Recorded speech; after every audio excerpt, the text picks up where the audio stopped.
Our next speaker is Professor Hans Hendrischke. He's Professor of Chinese Business and Management at the University of Sydney. He's had an extensive experience in BRIC countries. He's worked and studied in Germany, Taiwan, Japan, done postgraduate research at the Contemporary China Institute and London School of Oriental and African Studies. He's lived in China. He's immersed himself in all things China. So please welcome Professor Hans.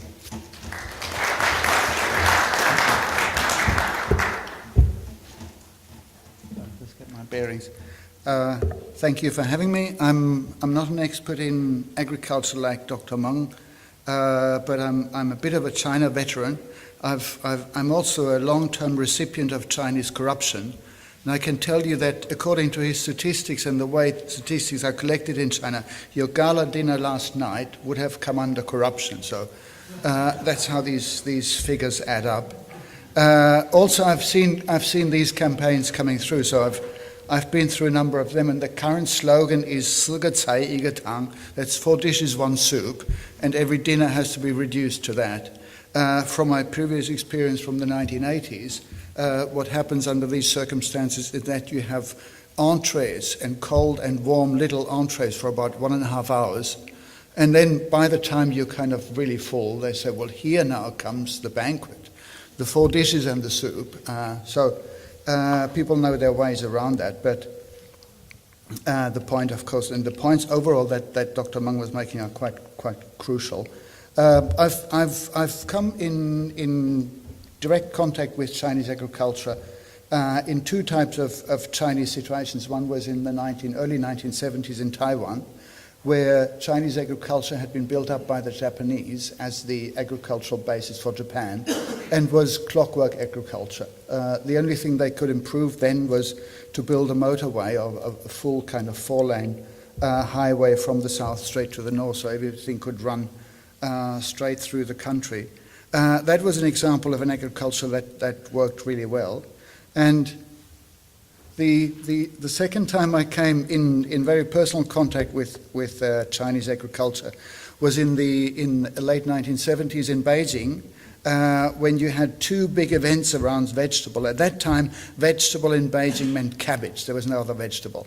And you had, in autumn, you had the cabbage trucks coming through that dumped cabbage in front of every house, and then you took the cabbage, you put it on the balcony, under your bed, or in holes that you dug in front of the apartment buildings, and then you were digging that out again over the course of the winter until you got fresh cabbage in April or May. I remember 1979, there was cabbage from November to March. In March, you had garlic sprouts. That was a sign of spring coming. In 1980, you had cabbage and capsicum. That was the beginning of the economic reform. In 1981, you had cabbage, capsicum, and about 5 or 6 other vegetables. And from 1982 onwards, you had free markets. So you could go to a market, you could buy live fish, you could buy chickens, and you had any variety of vegetables, which at that time came already from various parts of China. So that was the change this made to the life of people, and that was also one part of the policies that created reform support overall for the country. Now this is a picture of 2013. By now, cabbage is a vegetable. It's not the other way around anymore. Cabbage is a vegetable, and you might go to banquets and people might say, oh, well, we have also fresh cabbage. And you say, oh, well, great, that's really nice, you have cabbage, as if it was a delicacy. My brief for today, to give a bit of background in China, I would like to take that, to pick up a few topics which you would read about in the newspapers and put these into some perspective, because I noticed that in Sydney the newspaper reporting is not always very helpful, especially when you get short-term predictions that you have to make in a very long-term, rather stable situation. So one of the points that come up in public debate is always the question of Chinese growth rate. Is the Chinese economy going down? Is it going up?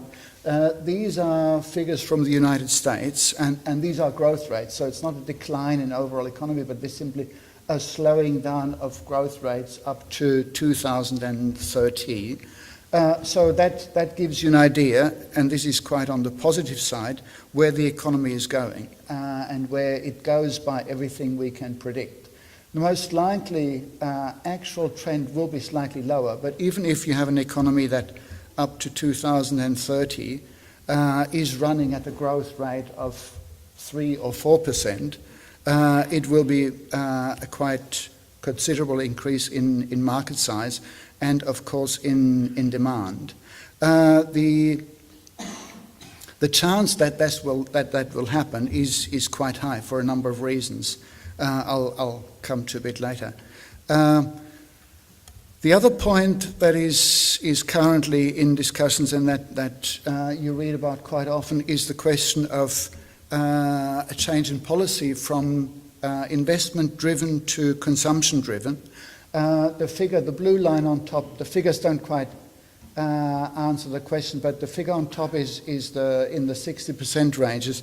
That is the investment figure in China, and that is the contribution largely by the state on big investment projects. There's nothing really dramatic about that because that's building up of infrastructure, but the Chinese want to reduce that gradually because the state investment is quite often not as profitable as it should be, but by no means is it something that really is a very large drain on the system. The other line underneath, the dotted line, that's the point that is attracting attention, and that is private consumption as a driver of economic growth. That has gone down in the overall scheme of things, but that is an area that is being supported and that is being gradually pushed up by a whole range of changes to the social welfare system, including in the end to individual and family incomes. So that is something that again will drive living standards up and will contribute to higher consumption. And that is quite a reliable trend. Basically, the new government that came into place end of last year and beginning of this year is committed to making that transition from a low consumption economy to an economy where state investment and consumption are at least closer together. In a way, the ratio is the other way around in developed economies like Australia and others. So that is the second point after growth, the private consumption.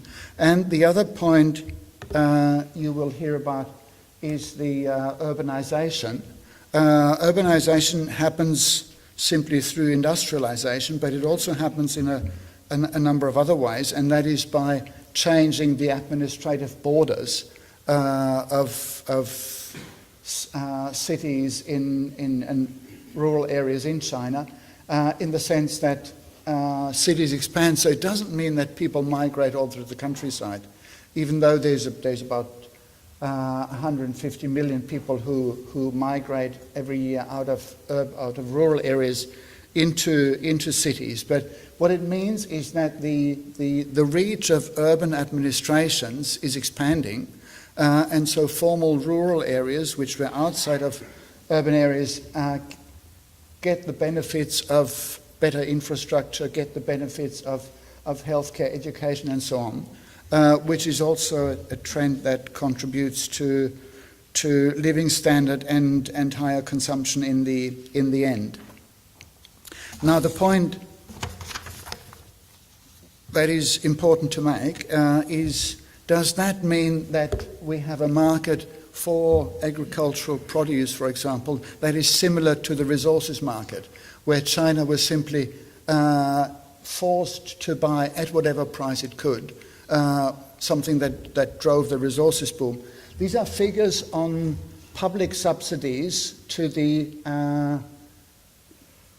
agricultural sector. Now, from a European studies, what's important about that is not so much these figures, but what is relevant for anybody doing business is that behind those figures you have another form of subsidies which are invisible, and these are local subsidies. As you have, and that's happening now, as you have new regions industrializing, and industrialization is moving from the coast into inland areas. What you get is local governments that become richer and then have, because agricultural taxes have been abolished, that come under some pressure to do something for their local agriculture. In the developed areas where I've been doing interviews for some 15 years, I had a very nice case where one township, kind of small place, only a few million people, were simply closing down their agriculture. They had started to industrialize, and ahead of policies that made it possible to actually not require any taxation from agriculture, the local party secretaries, so the local Communist Party in a way, decided we will close down our agriculture. What we will do instead is put up tree nurseries, and they were essentially then doing nothing but nurseries to sell trees to Shanghai, which was not too far, as a type of semi-industrial production. In a way, the benefit went to the farmers, but the crucial point is this type of activity is going to happen whenever industrialization progresses,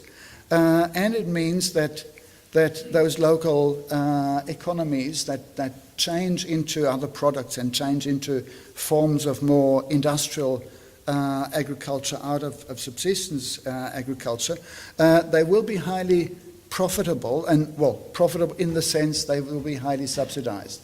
And these are subsidies that even the national government can't catch. They're not caught in statistics because they're not reported.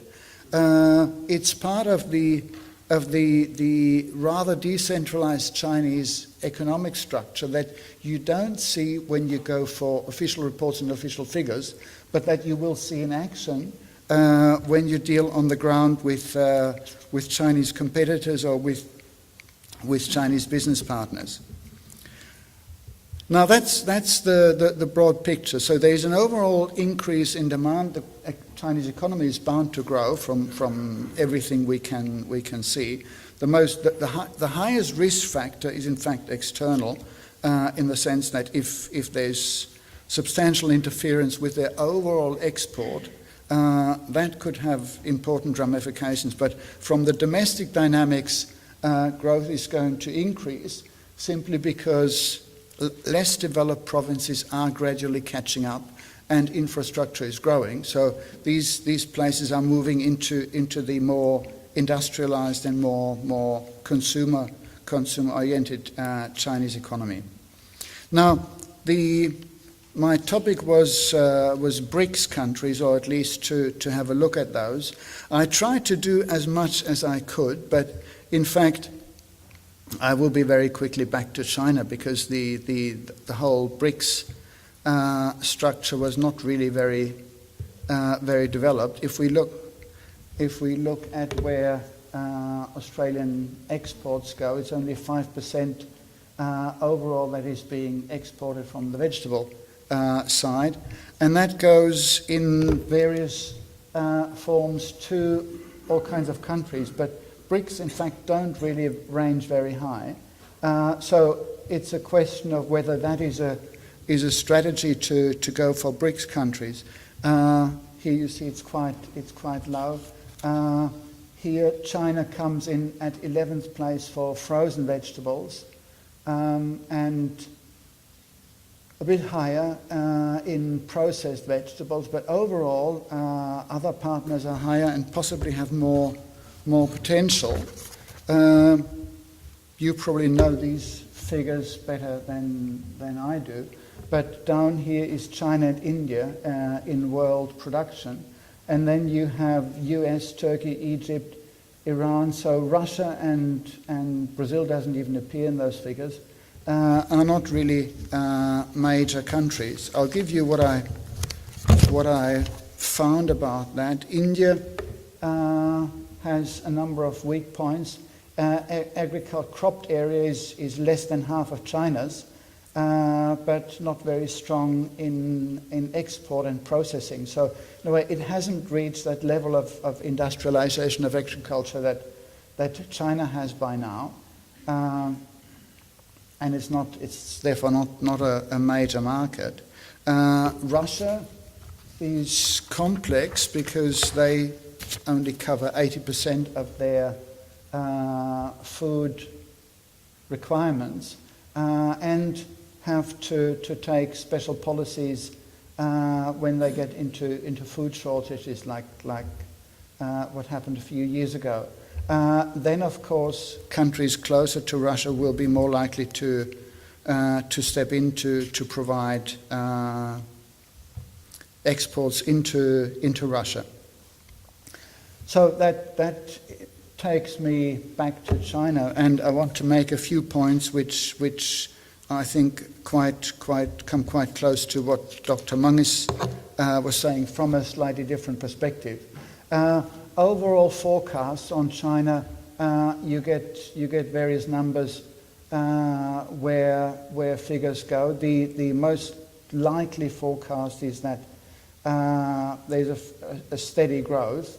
I'm not going to focus, and I didn't really bother to do those figures in detail because these long-term forecasts don't really get you very far. If you are interested in kind of operating in that market, because they're really the macro figures, but the structure you have to work with are much more micro.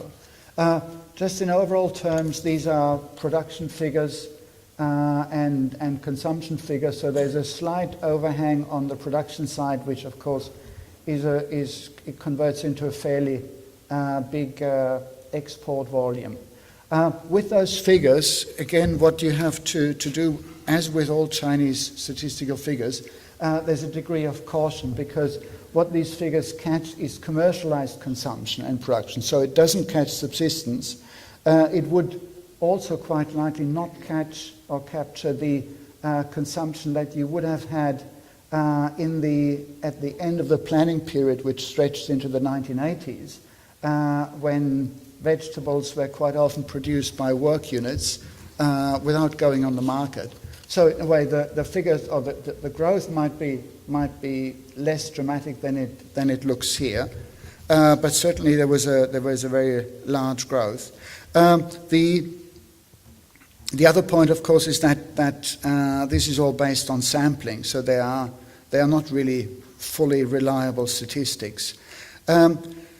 Vegetable then is different from other goods or from staple in terms of its closeness to the market. For grain and other goods, you have a fairly well set up and organized government structure that requires provincial governments to guarantee grain production. This is different in the vegetable area. So if we move closer, I won't give you those figures here. I'll come to that later.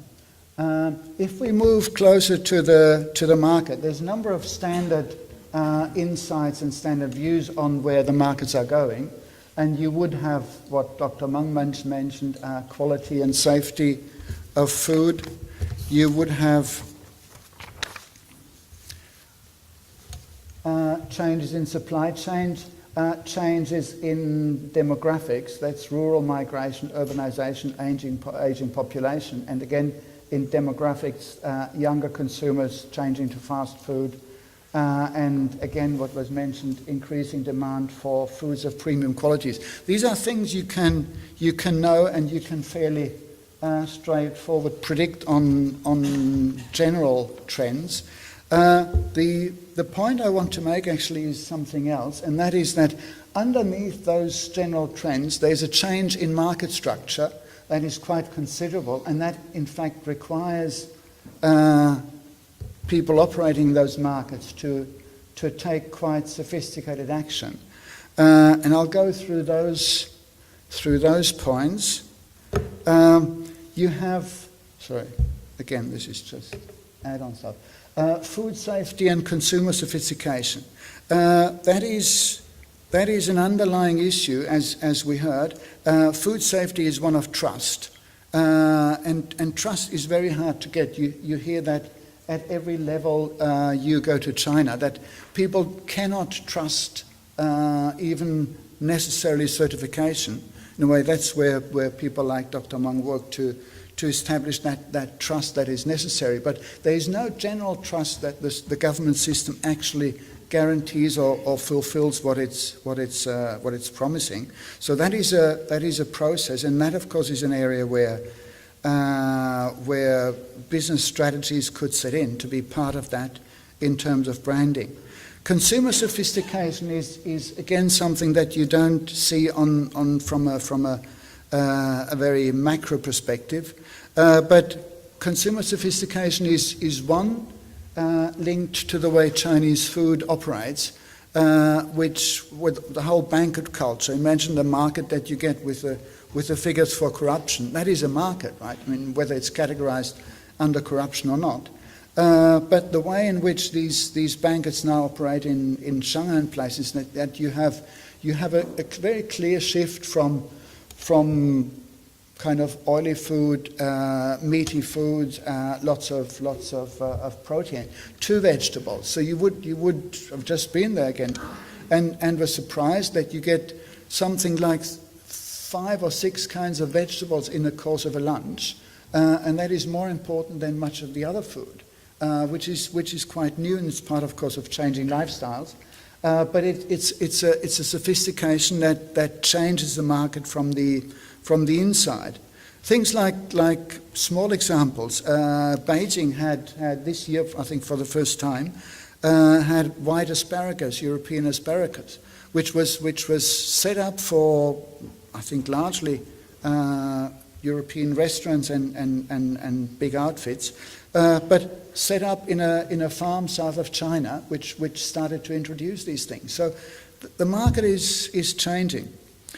Part of that is again something that came out of what Dr. Meng said, is the question of transparency and the question of trust are related.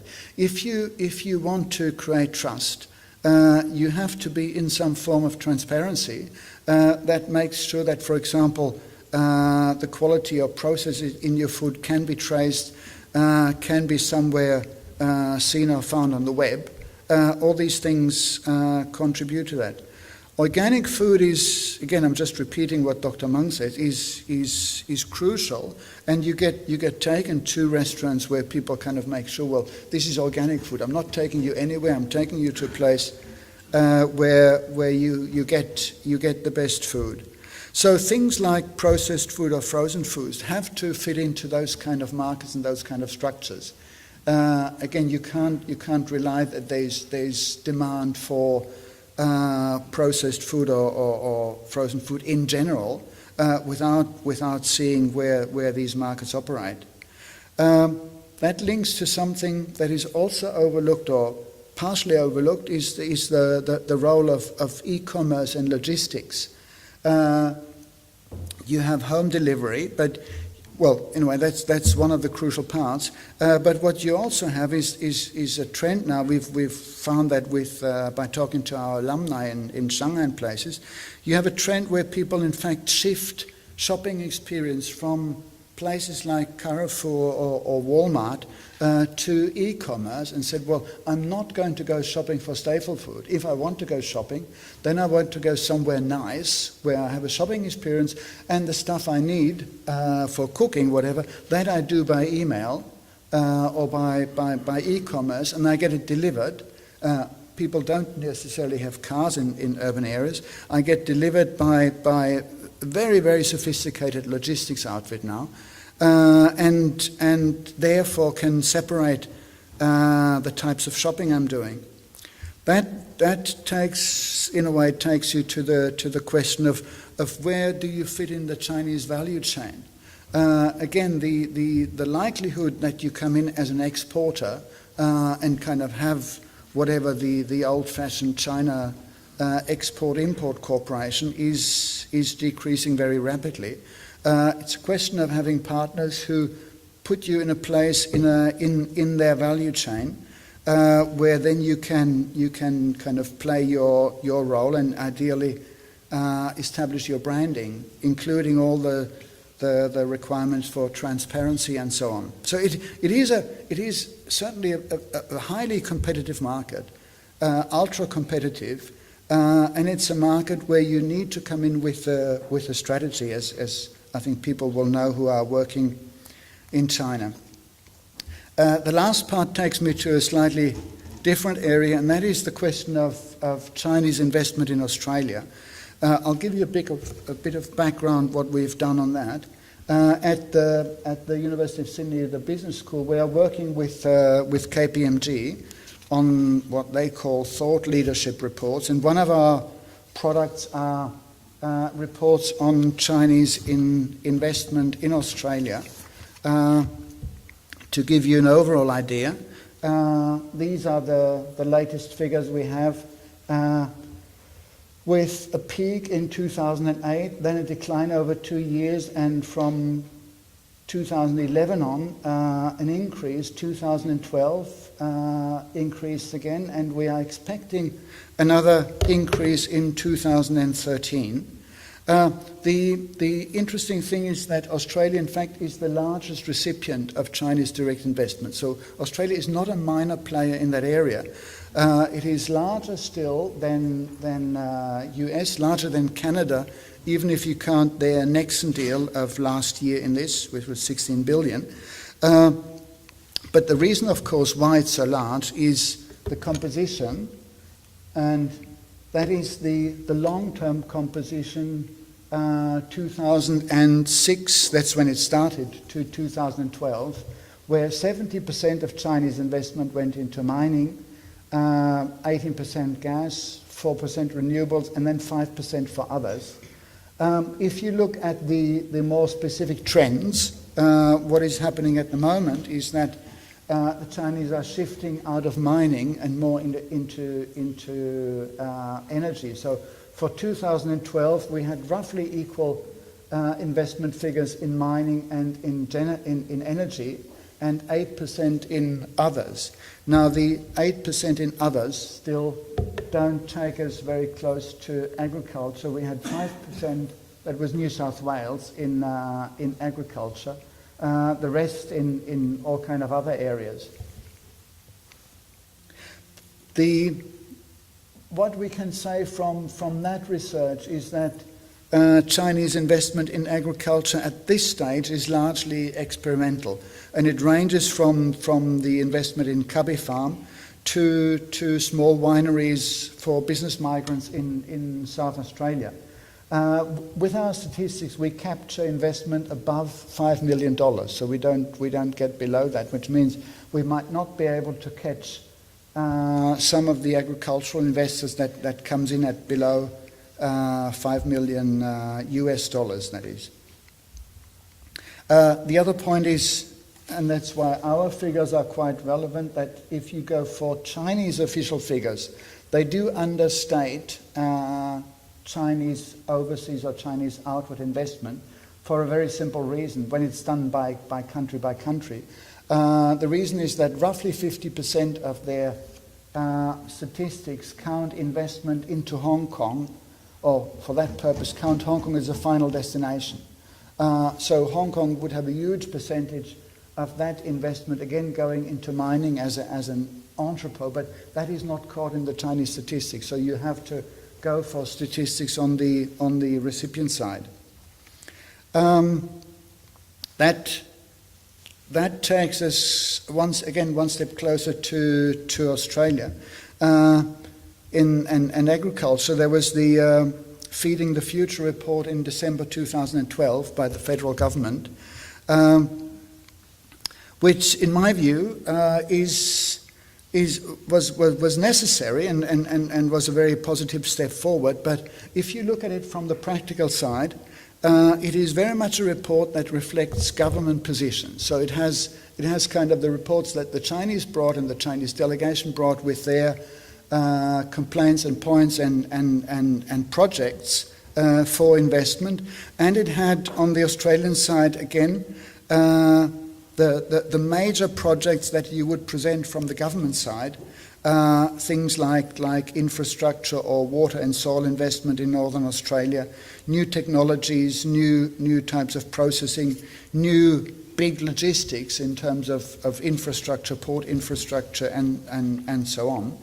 What I found not missing in the sense that well, in a sense, yes. What I found was was not there, and what I think will need to be developed in the near future, if anything is going to happen much in agricultural cooperation, is that these issues that have come in at a government level are brought down to the corporate and business level, because there will be different perspectives, and some of these kind of overall investments and overall investment projects from both government sides will possibly make different sense if they are taken to a commercial perspective, and if the commercial perspective actually is given priority. This is linked to the FTA, the free trade agreement, as an issue.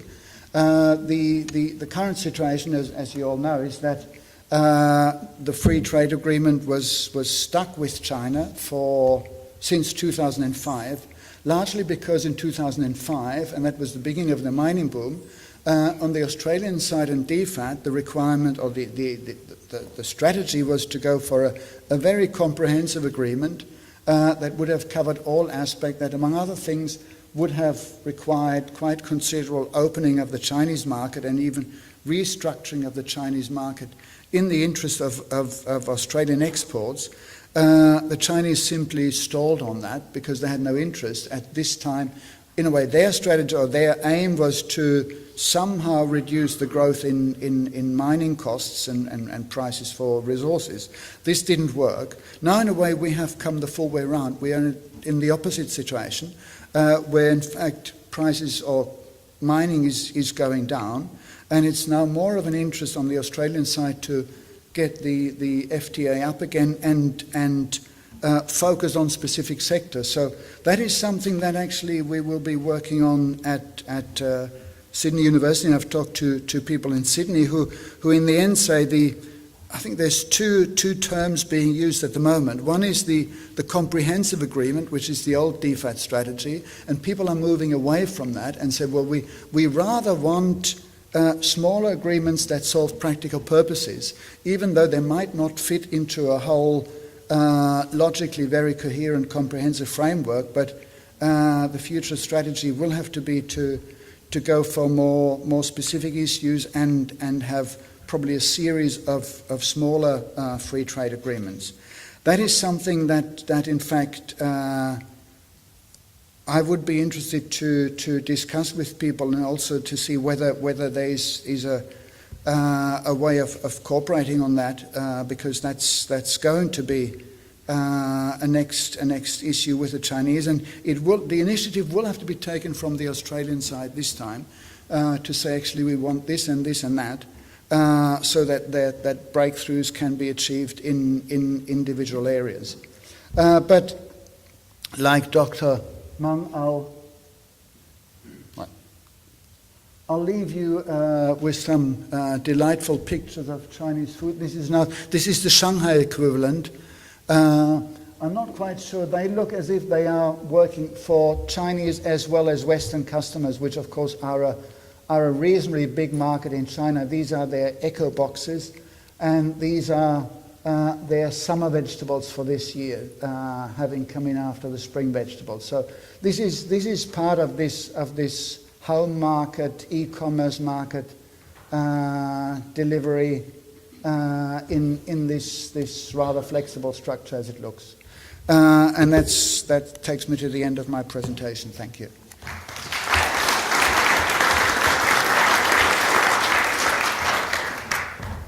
We do have time for a few questions, so feel free to ask away. Thank you. I'm Mike Badcock. I'm a farmer from the Northwest Coast in Tasmania.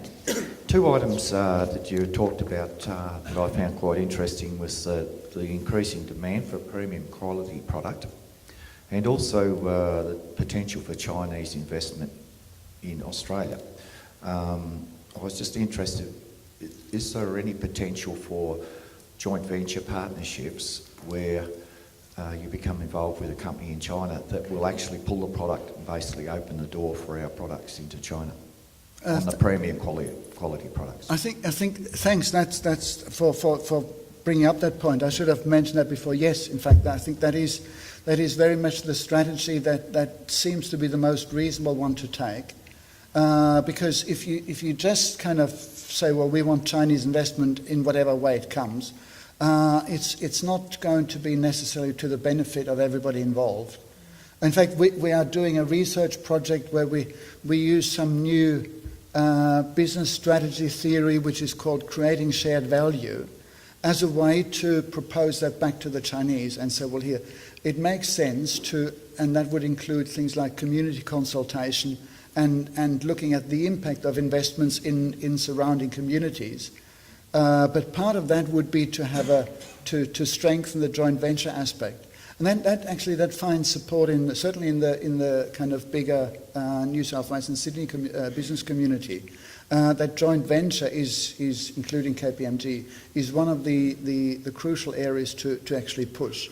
But it requires a different approach and different kind of a more proactive approach to dealing with Chinese partners. But I think, yes, it's a very crucial point. Thanks.